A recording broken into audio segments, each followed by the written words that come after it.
about the last episode of 90 Day Fiance Happily Ever After. First, we see Jasmine sitting down with Matt, and she's literally weeks away from giving birth.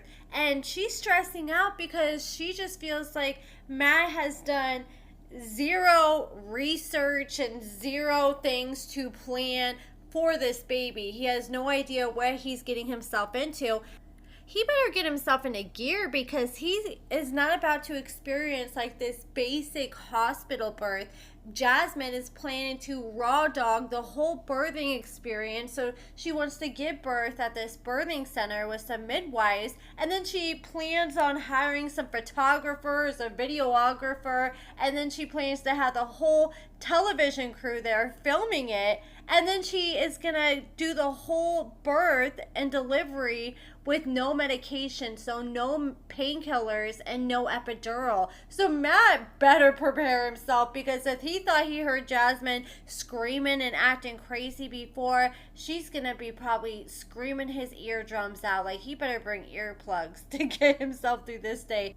You can tell that Matt is one of those people that copes through humor, and he tries to cheer Jasmine up in that way, and I think that's his way of, like, almost his love language is trying to make Jasmine laugh and put a smile on her face. So he realizes that Jasmine's stressed out, so he's joking around about everything, and Jasmine was like, look, I need you to be serious for one time in your life. And I do agree with Jasmine here. There is a time and place where you need to be serious, and this is one of those times. Like, he really needs to sit down, buckle down, and prepare for what is about to come. And his corny little jokes is not going to help when Jasmine's raw dogging pushing a baby out. She just wants him to be nurturing and caring, and he promised her that he's going to do that. He heard her out. He admitted he's done nothing to prepare. You know, like, the least he could have done is, like, watch some YouTube videos. There's so much knowledge out there that there really is no excuse to not prepare. Like, if you're curious and you really care, you can go pick up a baby book, go look at a YouTube video. So I'm really shocked that he hasn't done a single thing at all.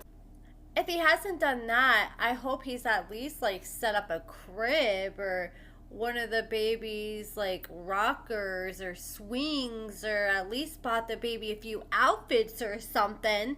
But he agreed that he'll go to a birthing class with Jasmine, and I think that will be good for him. So they go to the birthing class, they learn a lot of knowledge that they can apply during her natural birth.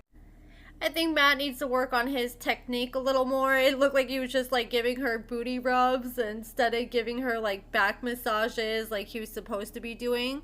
And then after they left the birthing class, a few weeks later, she ends up going into labor, and they decided to go to this birthing center that was an hour away. So her water broke at home. She's bleeding everywhere, and usually at that point, like, you need to get to the hospital ASAP. Like, I remember with my first kid, my water broke, and literally I went to the hospital, and, like, they rushed me upstairs, and I had to have an emergency C-section within 15 minutes. I know it's different for everybody, but they decided to gamble and drive 60 miles to the birthing center, even though her water had already broken. And if I was in her position, I would have been like, no, just take me to the hospital. But I mean, they had worked with these people for so long, they didn't want to throw away the birthing plan, so they decided to take the chance.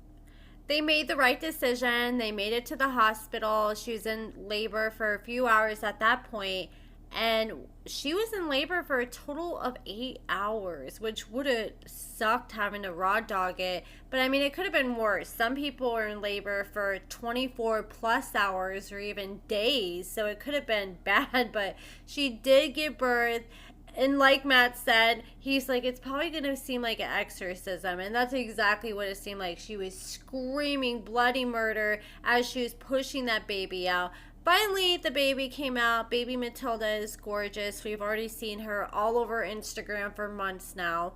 And then after that, Gino decided to go meet up with a lawyer. So Gino used this divorce lawyer, I think he said 11, 12 years ago for his first divorce, and now he's going back to that divorce lawyer to divorce Jasmine. So he walks in and the divorce lawyer was like, "Oh, another divorce?" And he's like, "Yeah."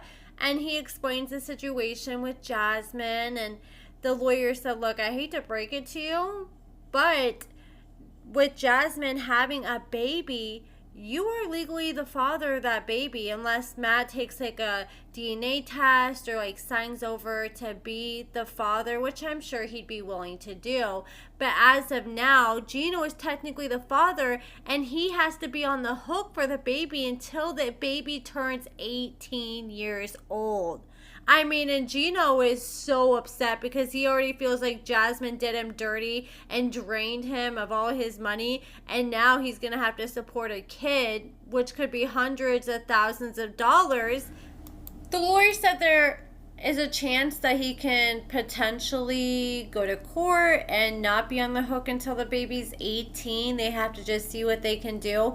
But Gino has to take care of this as soon as possible. Like, if the baby turns 3 years old, then he can no longer fight it. And he will be on the hook until the baby turns 18. And so Gino, he acted like he wasn't in any hurry to get married to the lawyer before he said that. He's like, "I'm waiting for the market to crash." And I mean, that could be years. At this point, I think Gino has no intention on divorcing her anytime soon. I think this is more of what like the producers are pushing him to do, just so he can see like what would happen if he was to do so.